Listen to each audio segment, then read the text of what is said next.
Բարելույս ընկերներ, ովքեր նոր են միացել իմ էջին, ես Լիաննան եմ, ապրում եմ Իտալիայում համարյա 7 տարի եւ այսօր որոշել եմ խոսալ մի թեմայի մասին, որը ամենաշատն է իմ բլոգում, այսինքն տուն գնելու հարցը, որովհետեւ ստանում եմ բազմաթիվ կոմենտարիաներ եւ անձնական նամակներ եւ Instagram-ում եւ որոշել եմ այսօր հոլովակ նկարեմ, քանի որ մի քիչ դժվարանում եմ անհատական պատասխանեմ բոլորին։ Ոնց հասկանում եմ, այս թեման շատերին հետաքրքիր է, կան մարդիկ, ովքեր ցանկություն ունեն տուն գնելու։ Այդ իսկ պատճառով այսօր խոսելու ենք անշարժ գույքի մասին Իտալիայում։ Ես ապրում եմ Ֆլորենցիայում, բայց հիմնականում Իտալիայում համարյա թե բոլոր հատվածներում փաստաթղթային գործընթացը միևնույնն է եւ ինչին պետք է ուշադրություն դարձնել, նույնպես միևնույնն է ընկերներ, այնպես որ շարունակենք։ Ովքեր մտադրություն ունեն տուն գնելու Իտալիայում կամ ուղղակի հետաքրքրված են այս թեմայով, առաջարկում եմ մնալ ինձ հետ մինչև վերջ եւ մաղթում եմ ձեզ հաճելի դիտում։ Սկսենք բարդ հատվածից ընկերներ, թե ինչ հարկեր պետքա վճարեք։ Իտալիայում կա այսպիսի հասկացողություն, կոչվում է prima casa, այսինքն առաջին տունը, եթե դուք գնում եք առաջին ձեր տունը, դուք վճարում եք կադաստրային արժեքից 2%։ Կառավարությունը, սենց ասենք, զեղչ է անում, առաջարկ է անում։ Եթե դուք գնում եք երկրորդ տունը, դուք վճարում եք արդեն 9%։ Բայց այստեղ կա մեկ նրբություն ընկերներ, որ տունը, երբ որ դուք գնում եք, այդ արք ու վաճառքի օրվանից հետո 18 ամսվա ընթացքում դուք պետք է գրանցվեք այդ տան մեջ։ Եթե դուք չգրանցվեցիք այդ տան մեջ 18 ամիսների ընթացքում, ապա այս իմաստը առաջին տան, այդ զեղչը, որը կառավարությունը անում է, վերանում է եւ ձեզ կգա մեծ տուգանք, որ դուք պետք է վճարեք տարբերությունը 2-ից 9%։ Քանի որ չեք գրանցվել, այսինքն այդ ձեր առաջի տունը չի։ Նույնիսկ եթե դուք այլ սեփականություն չունեք, եթե նույնիսկ դուք ապրում եք վարձով, դա նրանց հետաքրքիր չէ։ Դա նրանք կստիպեն ձեզ վճարել այդ բոլոր տարբերությունները, դրան գումարած տոկոսները։ Կա նաև մեկ այլ նրբություն ընկերներ, կոչվում է իմու։ Իմուն իրենից ինչ է ներկայացնում, ոնց որ Երևանում, օրինակ Հայաստանում կարող ենք ասել գույքահարկ, նմանատիպ բան համարենք, հա։ Դա հաշվարկվում է ամեն 6 ամիսը մեկ եւ կրկին կապված է գրանցման հետ ընկերներ։ Երբ որ դուք տուն եք գնում, ցանկալի է, որ առաջիկա մի ամիսը դուք այդտեղ գրանցվեք, որտեվ եթե չգրանցվեք 6 ամիս, ձեզ գալու իմուի վճարում։ Ինձ հենց այդպես է եղել, որտեղ երբ որ մենք գնել ենք տունը, անմիջապես սկսել ենք վերանորոգումը։ Եվ տունը ուներ կապիտալ վերանորոգման կարիք եւ հնարավոր չէր այստեղ ապրել։ Մենք ապրում ենք վարձով։ Բայց դա նրանք հաշվի չառան, մենք մոտավորապես տեղյակ էինք, որ այդպիսի բան լինելու է, այնպես չէր, որ բացարձական գիտակից էինք, բայց ես կարծում էի, քանի որ մեր տան վրա բացված է շիա այստեղ, երբ որ դուք խնդրում եք շինարարության իրավունք, այսինքն պետք է խնդրել դա, դուք չեք կարող տունը վերանորոգել առանց այդ իրավունքի, օրինակ վաղը որոշել պատերը քանդել, դա հնարավոր չի։ Ես կարծում եի, որ իրենք կտեսնեն, որ մենք ունենք այդ բացված այդ պրակտիկան եւ մեզանից չեն գանձի դա, բայց ոչ, փաստորեն նույնիսկ եթե դուք ապրում եք վարձով եւ գնել եք ձեր առաջին տունը, ուրիշ տուն դուք չունեք, իրանք դա հաշվի են առնում ոնց որ ձեր երկրորդ տուն եւ ձեզ ստիպում են վճարել այդ իմուն։ Քանի որ Իտալիայում առաջին եւ ձեր բնակելի տան մեջ գույքահարկ դուք չեք վճարում, չկա այդպիսի բան, վճարում են միայն երկրորդ, երրորդ, չորրորդ տների համար։ Իրենք մեր դեպքում հաշվարկեցին, որ մենք ապրում ենք վարձով, սա մեր երկրորդ տունն է։ Այդ դրա հետ հնարավոր չի ոչ մի անել, Իտալիայում կան օրենքներ, որոնք ուղղակի պետք է ժամանակին հասկանալ ընկերներ, ցավոք սրտի եւ լինել ավելի զգոն, ավելի ուշադիր, որպեսզի չընկնել այսպիսի վիճակների մեջ։ Մենք վճարել ենք 6 ամսվա համար դեռ 1200 եվրո։ Կգան այսինքն մյուս հաշիվները։ Քանի որ մենք տունը գնել ենք մոտավորապես 1 տարի 8 ամիս առաջ, այսպես հաշվարկեմ, ենթադրում եմ կգա նաև երրորդը։ Այսպես ընկերներ, դա ամենակարևոր այդ վճարային ինչ որ ձեզանից կարող են տուգանեն եւ ձեզանից գումար վերցնեն այդ երկու մեծ խոշոր հատվածներն է։ Ինչպես նաև ընկերներ, ուզում եմ ձեզ ասել, եթե ձեզ հետաքրքրում է այս թեման, դուք ուզում եք ավելի մանրամասն, ես պատմեմ դրա մասին, թե ինչ փաստաթղթեր են պետք, կամ ինչից պետք է զգուշանալ, ինչին պետք է ուշադրություն դարձնել, ինչ վճարումներ գոյություն ունեն պետական, ինչ գումար ավել հատկացնել տան համար, օրինակ, չգիտեմ, տուն արժի 100,000, դուք պետք է մի 20,000 էլ ունենաք։ Այսինքն, եթե ձեզ հետաքրքիր այդ ամենը, ինձ ուղղակի կոմենտարներում իմաց տվեք, հա, գրեք կոմենտար, որ ձեզ դա հետաքրքրում է, ես կնկարեմ շարք հոլովակների, ինչպես տուն գնել Իտալիայում։ Նույնիսկ կարող եմ մի քանի խոսքով վարձով տների մասին պատմել ձեզ, ընկերներ։ Այնպիսով, եթե դա ձեզ հետաքրքիր է, ընկերներ, ես սպասում եմ ձեր կոմենտարները։ Հաշվի ենք առնում նաև մեկ այլ բան, ինչին արժի ուշադրություն դարձնել, ընկերներ, երբ որ դուք տուն եք գնում, դուք ուշադիր եղեք, արդյոք ձեր գնած տունը պատմական նշանակություն ունի, թե ոչ։ Ինչու՞։ Որտեվ եթե ձեր գնված տունը ունի պատմական նշանակություն, դուք ինքնուրույն չեք կարող փոխել որևէ բան, որը որ ձեր տանը կա, չեք կարող փոխել դրսի դուռը եւ դնել այլ դուռ, որ ավելի էժան է, օրինակ, հա, չեք կարող փոխել փայտի պատոհանը դնել պլաստիկ, չեք կարող փոխել կտուրը դնել, օրինակ, սեյֆ, հա, կղմինդրի փոխարեն։ Շատ հարցեր կան, ընկերներ, որոնք դուք երբեք դա փոխել չեք կարող։ Դուք կարող եք միայն վերականգնել, այսինքն եթե սա կանաչ է եղել, դուք այս գույն կանաչը պետք է գտնեք եւ վերականգնեք այս բոլոր իրերը։ Նոր իրեր գնել ոնց որ կարող եք, բայց պետք է համապատասխան լինեն հներին։ Այսինքն արտաքինը պետք է մնա նույնը, ընկերներ։ Բացի այդ, օրինակ, եթե որոշեք ճակատը ներկեք շենքի, հա, չգիտեմ, օրինակ սեփական տուն եք գնում, դեղին է, դուք ուզում եք սպիտակ։ Ֆլորենցիան, եթե խոսանք Ֆլորենցիայի մասին, իդեպ այս բոլոր կանոնները ավելի շատ վերաբերում են հենց Տոսկանային, այլ քաղաքներում էլ կան, բայց հենց Տոսկանայում ավելի շատ են, ընկերներ, եւ Հռոմում ենթադրում եմ, որ նույնիսկ ճակատի գույնը փոխելուց կոմունան, թաղապետարանը ձեզ կտա ցուցակ, գույների ցուցակ, կան գույներ, որոնք թույլատրելի է ներկել, ընկերներ։ Գույներից մեկը գիտեք որն է, վիոլան, այն մանուշակագույնը ուժեղ, հենց սիմվոլն է, չէ, Ֆլորենցիայի, այդ գույնը կա նույնիսկ ես ձեզ ասեմ, կա սպիտակ եւ այլն, բայց դրանց միջից պետք է ընտրված լինի, այսինքն չեք կարող ինչ գույն ուզում եք ներկեք, ընկերներ ջան։ Անդրադառնանք մեկ այլ հետաքրքիր թեմայի, որ երևի շատ եք հանդիպել ինտերնետում, YouTube-ում, բլոգերների մոտ, որ կան 1 եվրոյով տներ Իտալիայում։ Իսկապես կան, ընկերներ, բայց միշտ հաշվի առեք մի բան։ Այդ բոլոր տները լինելու են շատ հեռու, խուլ, շատ քիչ բնակեցված բնակավայրերում, ընկերներ, որտեղ չի լինի լավ ինֆրաստրուկտուրա, կտրված կլինի աշխարհից եւ կունենա շատ քիչ բնակիչ։ Կառավարությունը հետապնդում է մենակ մի միտք, որպեսզի վերաբնակեցնի այդ մահացող վայրերը, քանի որ երիտասարդությունը դուրս է գալիս գնում աշխատանք փնտրելու, իրենք կարիք ունեն պահպանելու այդ բորգոները, այդ գյուղերը, որպեսզի չկորչեն ուղղակի։ Այդպիսի ծրագիր են արել, որ շատ էժան, 1 եվրո մի քիչ չափազանցեցրած է, շատ էժան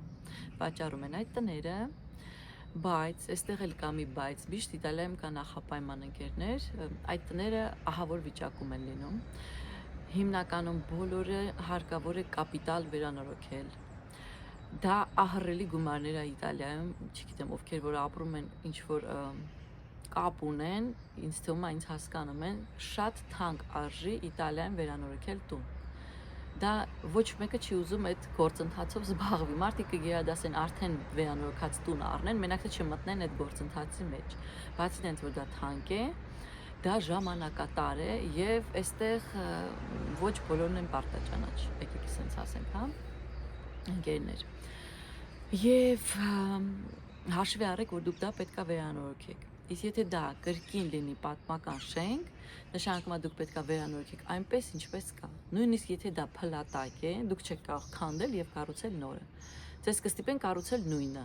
Այսինքն, եթե քանդելու ենթակա է այդ տունը, ձեզ կասեն նույն շենքից պետքա կառուցեք կամ ճակատը պահեք հետևի մասը նորից։ Այսինքն, ազատություն ձեր ֆանտազիային որևէ կերպ տալ չեք կարող։ Բացի այդ, ընկերներ, ցանկացած վերանորոգում, վերականգնում, ինչ ուզում ա լինի, դուք պետք է ունենաք կամ ճարտարապետ, կամ ջիոմետրա։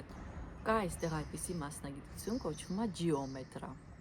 Ջիոմետրան նա ոչ ճարտարապետ է, ոչ ինժեներ է, մի մասնագիտություն է, ավելի շատ զբաղվում է բյուրոկրատական հարցերով։ Օրինակ, ինքը նաև տեխնիկ է։ Օրինակ, ինքը տալիս է ձեզ այդ բոլոր թղթերը, որպեսզի դուք խնդրեք շին թույլտվություն։ Այստեղ դա կոչվում է չիա, եթե ընդհանրապես պատերն եք ներսի փոխում միջդորումները, կա շիա, եթե կոնստրուկտիվ էլեմենտներին եք ձեռք տալիս, եւ կա permesso di costruzione, այսինքն ինչ-որ նոր կտոր եք ավելացնում։ Այդ բոլոր 3 տիպի շին թույլտվությունները խնդրում է նա ձեզ կուղորդի կասի ինչը կարելի անել, ինչը չի կարելի անել, բացի այդ բոլոր պրակտիկաները հետևի աշխատանքներին, քանի որ այստեղ շատ խիստ է, դուք չեք կարող աշխատանքներ կատարել, այսպես որոշեք վաղը, օրինակ ինչ կարաք լավագույն դեպքում անեք առանց դրա, ներկեք պատերը եւ սալիկապատեք կամ սալիկները փոխեք, կահույք փոխեք, դա կարող եք անել։ Դրանից ավել ոչ, դրանից ավել պետք է խնդրեք շին թույլտվություն եւ պիտի այդ ամեն ինչ իրար համապատասխանի, այնպես չի որ այսօր սենց արեցիք, վաղ փոխեցիք, նենց ոչ, դա հնարավոր չէ այստեղ։ Բացի այդ էլ ընկերներ նշեն, որ այդ 1 եվրոյով տները, այդքան էլ 1 եվրոյով չեն, եթե ռեալ խոսենք, հա, այդպիսի տներ, լքված տներ, հա, սենց ասեմ, շատ անգամ վաճառում են աճուրդով։ Իտալիայում դա կոչվում է աստա։ Այսինքն տունը դնում են աճուրդով, կարող է 1 եվրոյով, հա, բայց դուք չեք պատկերացնում ինչքան մարդ է հավաքվում եւ բոլոր մասնակիցները առաջարկում են իրենց արժեքը, որ այդ 1 եվրոն կարող է դառնալ 30,000։ Բայց եթե նայենք Իտալիայի կտրվածքով, նույնիսկ 30,000-ը դա էժան է։ Այդ իսկ պատճառով սիմվոլիկ այդպես ասում են, հա, բայց ելի եմ կրկնում, այդ 30,000-ին դուք պատրաստ եք գումարել, չգիտեմ, 100,000, 150,000, նայած ինչ չափի տուն է, ինչ ձևի տուն է, վերանորոգման համար, բոլոր ծառայությունների համար, առք ու վաճառքի պայմանագիրը կնքելու համար, պիտի վճարեք նոտարին, դա շատ մեծ գումար է, այդ գումարը կախված է տան արժեքից։ Պետք է վճարեք բրոկերին, որտեղ այստեղ 99% տները վաճառում են բրոկերով։ Եթե տունը աստայով է, նոտարի եւ բրոկերի գումար չկա։ Միակ լավ բանը դրա է, ընկերներ։ Գումարեք դրան, եթե վերցնելու եք, չգիտեմ, ապահովագրություն տան համար։ Այդ ամենը հաշվի առեք, որ եթե տունը արժի մոտ 100,000, դուք 20,000 մոտավոր ավելացրեք եւ այսպես այդ գումարը կաճի, ընկերներ։ Շատ անգամ ընկերներ կհանդիպեք հայտարարություններում, կայքերում, հա, որ գրված է, վաճառվում է հողատարածք արդեն նախագծով, հաստատված նախագծով, ինչա դա իրենից ներկայացնում։ Դուք կտեսնեք նկարներում, կամ եթե գնաք իրականում տեսնեք, հա, կտեսնեք լավ հողատարածք եւ վրան մի փլատակ։ Ինչի են այդպես վաճառում, որտեղ այդ տունը քանդման ենթակա է, ընկերներ, եւ արդեն ունի հաստատված նախագիծ։ Ես պատկերացնում, որ շատերի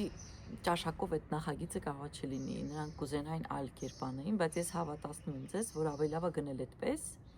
քան թե գնել հող եւ սկսել 0-ից այդ գործընթացը։ Քանի որ ստանալ այդ փաստաթղթերը, հաստատել այդ նախագիծը, ձեզանից կպահանջվի շատ ժամանակ, շատ մեծ գումարներ։ Այդ իսկ պատճառով շատերը գնում են արդեն հող իր նախագծով, ընկերներ, երբ որ ես էի գնում իմ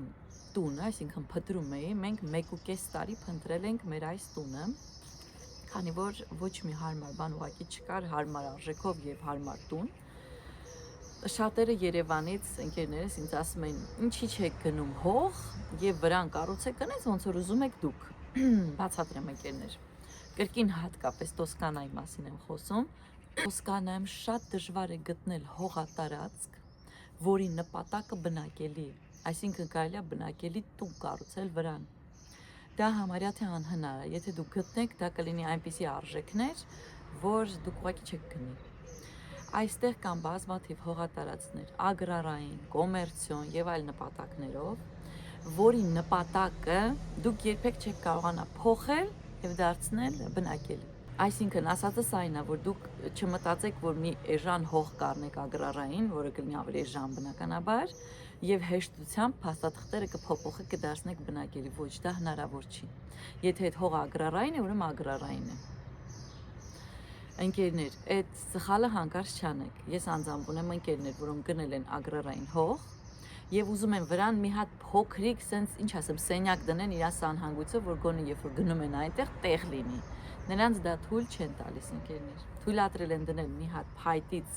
երևի մի մետրի sense մի հատ տնակ, որի մեջ թույլ են տալիս պահել իրերը, որով դու այգին ես մաքրում կամ մշակում, վերջ։ այլ բան թույլ չեն տալիս։ Այստեղ Տոսկանայում հատկապես կա այսպիսի բան, այս բոլոր բլուրները, որոնք մենք տեսնում ենք ֆիլմերում հայտնի այդ տեսարանները, ժողովուրդ, նույնիսկ այդ բլուրները գտնվում են ՅՈՒՆԵՍԿՕ-ի խիստ պահպանման կարգավիճակում։ Դրա համար հնարավոր չի գնել հող եւ վրան կառուցել ինչ ուզում եք տուն։ Ինչն էլ նախապայմանը նա է, որ ինչու են Տոսկանայում շատ քիչ նորակառույց շենքեր կան, բայց դրանք մատների վրա կարելի է ուղղակի հաշվել, ընկերներ, ինչի չկան նորակառույցներ, հա, որտեվ այդ տեղը այդ նորակառույցը կառուցելու ուղղակի չեն հատկացնում։ Բացատրեմ sense մի իրավիճակ։ Ֆլորենցիայում կա օդանավակայան, շատ փոքր օդանավակայան է, եւ Ֆլորենցիան ինքնին, այսինքն սարերով շրջապատված է, մի հատ փոսի մեջ է ինքը։ Ինչը եւ դժվարացնում այդ թռիչքի հատվածը ինքնաթիռների համար։ Ուզում են այդ օդանավակայանը արդեն տարիներ ուզում են այդ օդանավակայանը արդեն տարիներ շարունակ փոփոխել, տանել այլ վայր, նույնիսկ կան նախագծեր, բայց միջորս դա հաստատված չի, ժողովուրդը դեմ է եւ այլն ընկերներ։ Շատ դժվար է այստեղ որևէ նոր բան կառուցել, կատարել փոփոխություն, շատ դժվար է, ես ասեմ, նորակառույցներ կարող ենք Ֆլորենցիայում մի օր հատկացնենք դրան, գնանք sense մատերով հաշվենք, տեսնենք քանի նորակառույց կա։ Եվ այդ նորակառույցներն էլ, էլի որ ասեմ նորակառույց, կլինեն մի 10 տարվա, կան այս մի վերջերս մի 3-4 տարվա էլ կան, հա, բայց այնպեսի որ նորակառույց ոնց որ Երևանում ամեն օր մի օր նորակառույց, այդպեսի բան չկա այստեղ, ուղղակի չկա, որովհետև թույլտվություն չեն տալիս շինարարության, եթե դուք անձամբ ունեք հող, մենք հիմա ունենք հողատարածք։ Բայց ես այդ հողատարածքի վրա նույնիսկ չեմ կարող, ինչ ասեմ, մի հատ կտուր կառուցեմ, կարող եմ միայն մետաղական sense փոքրիկ կտուր դնեմ, պերգոլա, հա, բայց կառուցել նույնիսկ դրա իրավունքը չունեմ իմ հողում, ոչ մեկին չեմ խանգարում։ Բայց այդպես է այստեղ ժողովուրդ, ուղղակի հնարավոր չի։ Եվ ասեմ ձեզ մի բան, չնայած այս բոլոր արգելքներին, Իտալիայում բազմաթիվ տներ կառուցված են բավականին լուրջ խախտումներով, որտեղ տարիներ առաջ ավելի թեթև ա եղել այս ամենը եւ խախտումների քանակը ահռելի է, ընկերներ։ Օրինակ, դա պետք է շատ զգուշ լինել, եթե դուք տուն եք գնում, կրկնում եմ, վերցնում եք ձեզ հետ կամ ճարտարապետ, կամ ջիոմետրա, կամ եթե դուք ինքներդ կարող եք լավ հասկանալ։ Գրված է հայտարարությունը, վաճառվում է բնակարան, 3 ննջարան, չգիտեմ, այնտեղ 1 սանհանգույց, 1 տավեռնա, 1 ավտոտնակ։ Գնում եք, հասնում եք տուն, պարզվում է, որ 3 ննջասենյակ է, չգիտեմ ինչի 2 սանհանգույց է եւ ավտոտնակը որպես ընդհանուր սենյակ է արված։ Ժողովուրդ, դա արդեն խախտում է։ Եթե նա ավելացրել է սանհանգույց եւ չկա այդ գծագրերի մեջ, եթե դուք խափնվեք, առնեք այդպես, դուք հետո չեք կարողանա վաճառել այդ տունը այլևս։ Որտեւ այդ խախտումը ձեզ կամ կստիպեն քանդել, բերել այն վիճակի, ոնց որ գծագրի մեջ է, կամ դուք տարիներ պետքա ծախսեք, որ կարողանաք հաստատեք այդ տան խախտում, այսինքն հաստատեք այդ երկրորդ սանհանգույցը, եթե հնարավոր է իհարկե, եթե հարցը հնարավոր է, թե ոչ։ Դրա համար, եթե դուք ինքներդ կասկածում եք, անպայման վարձում եք ջիոմետրա կամ ճարտարապետ, որին դուք կվստահեք, որը կխոսա ձեր լեզվով, ձեզ կկարողանա բացատրել, ոչ թե ինքը իտալերեն, դուք չգիտեմ անգլերեն, հա, չկարծեք, որ այստեղ բոլորը խոսում են ազատ անգլերեն, այդպես չի։ Եվ դուք կարող եք գնեք շատ տհաճ իրադրության մեջ եւ գնեք այն առանց պատկերացնելու, թե հետագայում ձեզ ինչեր է սպասում։ Որտեւ այստեղ նույնիսկ միջնորում փոխելը դա պետք է լինի օրենքով հաստատված գծագրի մեջ։ Չի կարելի միջնորումը նույնիսկ 20 սանտիմետր այս կողմ տանել եւ այդպես վաճառել է տունը։ Ուղղակի դուք չեք կարողանա վաճառել։ Եվս մեկ այլ կետի մասին կուզենայի խոսայի, սա վերաբերում է ավելի շուտ առանձնատներին, սեփական տներին, ովքեր ունեն հողատարածք, ընկերներ։ Երբ որ դուք հայտարարությունները կարդում եք, գնում եք, տեսնում եք գրված է վաճառում է սեփական տուն իր հողատարածքով։ Գնում եք նայելու։ Երբ որ դուք նայում եք, ուշադիր պետքա լինեք։ Հարցեր տակ, այսինքն էլի նույն ջիոմետրայի եւ ճարտարապետի հարցն է այստեղ գալի, որտեղ շատ տներ կարող է գրված լինի հայտարարության մեջ փոքրիկ բան դուք չնկատեք, կարող է գրված լինի Diritto di passaggio։ Ինչա դա նշանակում։ Նշանակում է, որ ձեր այգով, ձեր հողատարածքով թույլատրվում է անցնել։ Այսինքն կլինի դա ոտով ճանապարհ, կլինի դա մեքենայով, բայց այսինքն թույլատվություն կա ձեր այգով անցնելու։ Կարող է ձեր շենքի հետևը կա շենք, որը չունի ճանապարհ եւ նա ստիպված պետք է անցնի ձեր հողատարածքով։ Եվ եթե դու դա գնեք այդպես, նշանակում է դուք համաձայն եք, որ ձեր հողատարածքով մարդիկ գնան գան։ Պատկերացրեք, դա հետագայում շատ տհաճ բաների կբերի։ Դուք պետք է շատ ուշադիր լինեք ամեն փոքրիկ բառի վրա, որը որ դուք տեսնում եք, այսինքն կամ լավ իտալերեն հասկանաք, կամ եթե կայք անգլերենով կարդաք, ամեն ինչի վրա ուշադրություն դարձնեք։ Միշտ համեմատեք գծագիրը իրականության հետ։ Նայում եք գծագրով ոնց է, նայում եք իրականությունը, արդյոք այդպես է թե ոչ։ Եթե այդպես չի, հարցնում եք, ես ինչի է այսպես։ Իտալերենում դա ասում են non conforme, այսինքն չի համապատասխանում stato di fatto, այսինքն այդ իրավիճակին, որը գծագրի մեջ է, չի համապատասխանում, ընկերներ։ Այնուհետև կուզենայի ձեր ուշադրությունը եւս մեկ բանի վրա կենտրոնացնել եւ այսքանով կավարտեմ այս հոլովակը։ Երբ որ դուք գնում եք տուն նայելու, բացի այդ հատակագծային լուծումները, որ պետք է նույնը լինեն, ձեզ պետք է հետաքրքիր մի հարց. որտեղից է այս տունը հասել վաճառողին։ Այստեղ դա կոչվում է provenienza, այսինքն այդ տունը ժառանգության միջոցով է հասել, առքովաճառքի միջոցով է հասել, նվիրատվության միջոցով, ինչպես այդ տունը հասել այդ տան տիրոջը։ Եթե տեսնեք կամ ձեզ ասեն, որ տունը հասել է նվիրատվությամբ, ես ձեզ խորհուրդ կտամ այդ տունը չնայեք ընդհանրապես։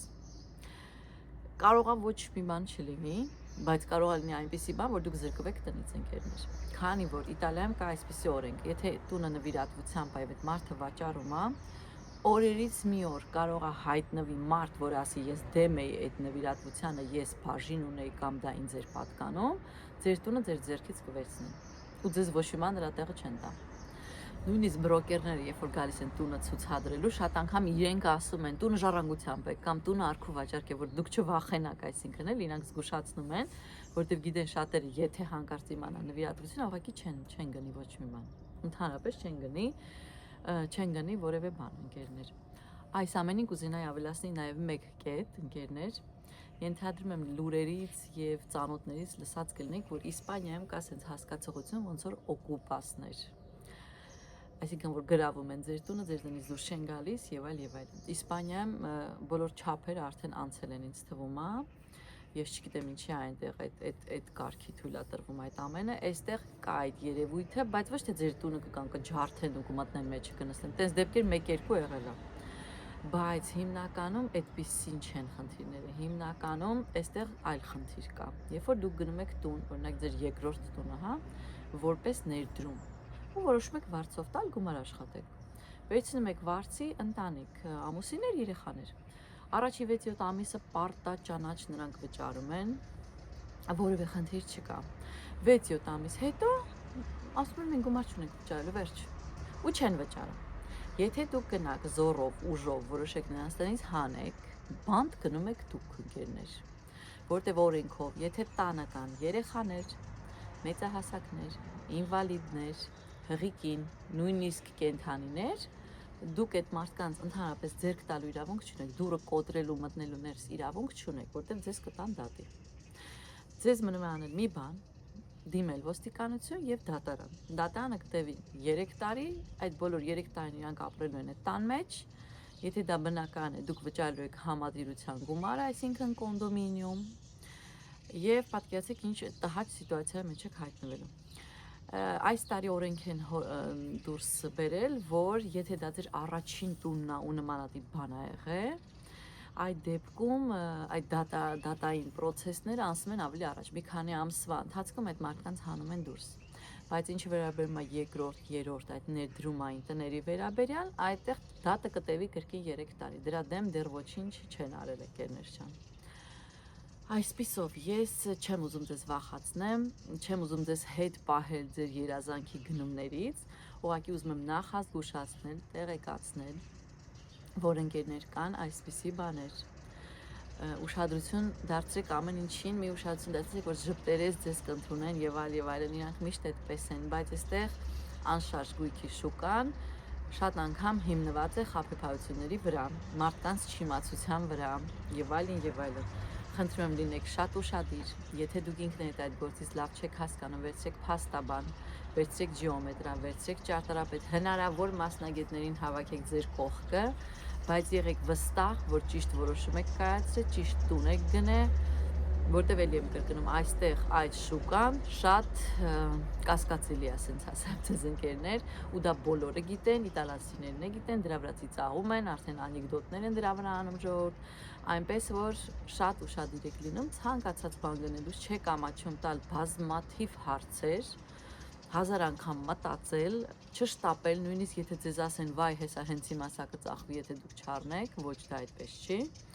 ընկերներ, շատ ուշադիր եղեք։ Այսքանը, եթե ձեզ հետաքրեց այս հոլովակը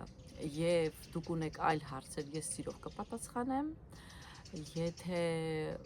այս թեման ձեզ հետաքրքիր է, ինձ իմաց տվեք, ես կնկարեմ շարք բոլոր այս հոլովակների տան հետ կապված, անշարժ գույքի հետ կապված ընկերներ, եւ եթե հավանեցիք, խնդրում եմ դրեք սրտիկ եւ բաժանորդագրվեք։ Կհանդիպենք հաջորդ հոլովակներում։